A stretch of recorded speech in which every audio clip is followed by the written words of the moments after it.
Belgium's federal prosecutor says 5 people involved in last year's Paris attacks have been detained. Salah Abdeslam, the most wanted man behind the attacks, is among the detainees.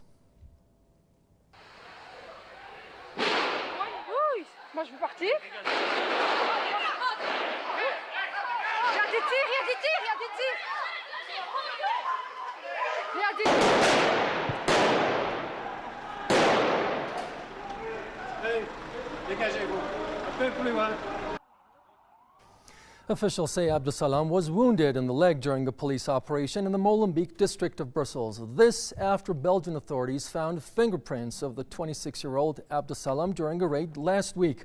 A trace of DNA from Abdeslam had been found on Tuesday.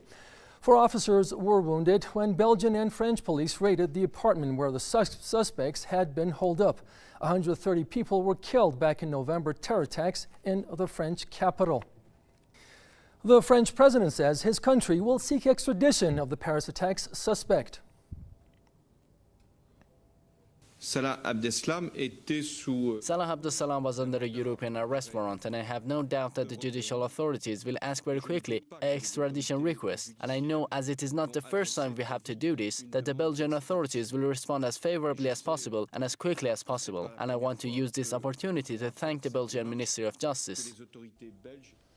Hollande also noted that the threat level remains high everywhere in Belgium and France. Meanwhile, Belgian Prime Minister Charles Michel said police faced armed resistance during the raid that resulted in capturing Salah Abdeslam and 2 other suspects. U.S. President Barack Obama also congratulated the French president and Belgian premier for the arrest of the top Paris attack suspect. To talk more about this, let's go to Gearóid Colmáin, a political analyst. Gearóid, it's good to have you here with us on the program now.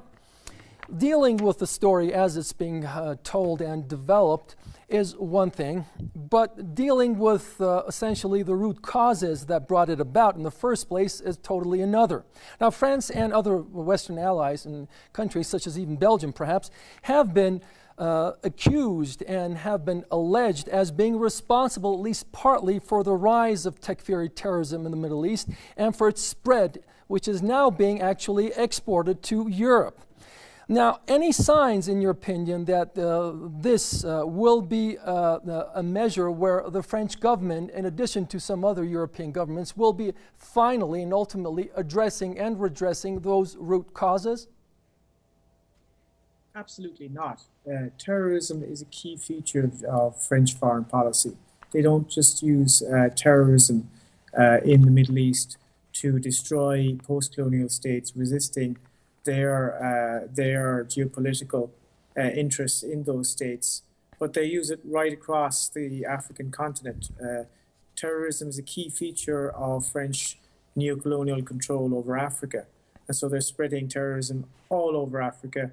They've invaded several countries in the last few years, and that's going to continue. So terrorism is a key feature of US NATO foreign policy. It has 2 key functions.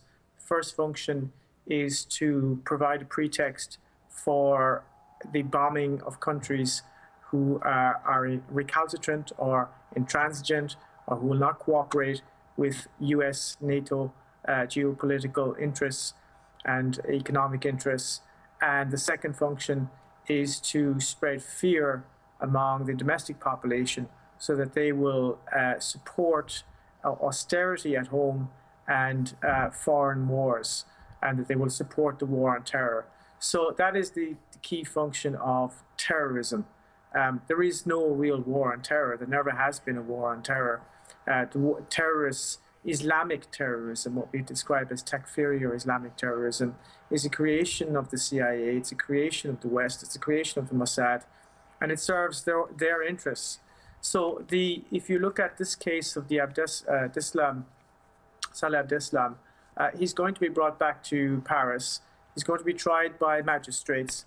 There's going to be no jury, and he's likely to spend the rest of his life in prison. We'll never find out what happened to him, how he got into the mess he's in, how he was radicalized. That will be covered up. We know, even from the French press, that the police investigation in Belgium was pathetic. I mean, they knew everything about this guy. They could have prevented the attacks. They didn't. Why didn't they? In the French article in Le Monde today, they suggested it was because of bureaucratic pressure from the hierarchy in the Belgian police. These things are never investigated sufficiently. And yet investigative journalists who do investigate what is going on, like the director of Panamza Info, are arrested because their investigations show that there are very troubling links to Israel in the attacks in November of 2015. And yet we're not allowed to talk about that. The numerous links to Israel in the attacks of November and in the attacks also against the Charlie Hebdo magazine in January. So, people are misinformed and disinformed by this continually by the Western press, and that perpetuates the war and perpetuates, of course, social problems, creating an atmosphere you touched a sore spot there. Sorry to interject. You touched a sore spot, that is being informed or misinformed.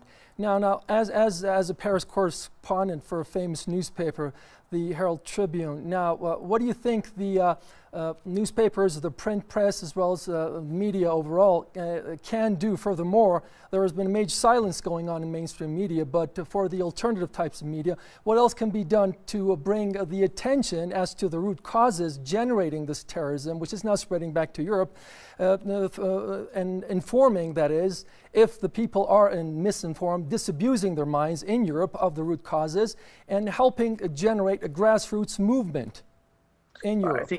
I think journalists just need to take responsibility. Journalism is an extremely responsible job. It involves investigating very serious cases and trying to inform the public. I mean, journalism was always supposed to be the fourth estate. It is no longer the fourth estate. You read Oscar Wilde in the 19th century, he talks about this, about journalism being part of the estate. It's no longer outside it. And that's even more so the case today, where the journalists are more stenographers to power rather than people outside the system looking in and trying to inform the public. They're part of the power structure. I think people need to step outside that and try to look at these things objectively and say, well, let's talk about Israel. Let's talk about their interests. Let's talk about their role in these things. Let's not have these kind of taboos about what we can talk about and what we can investigate. We do have that in Europe.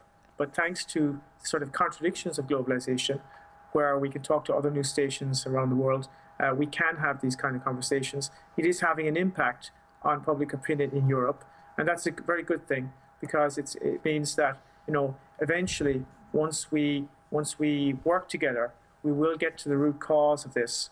We'll get to the root cause of it, and once we do that, it will stop, because ultimately the war on terror is based on lies. It's based on the perpetuation of lies.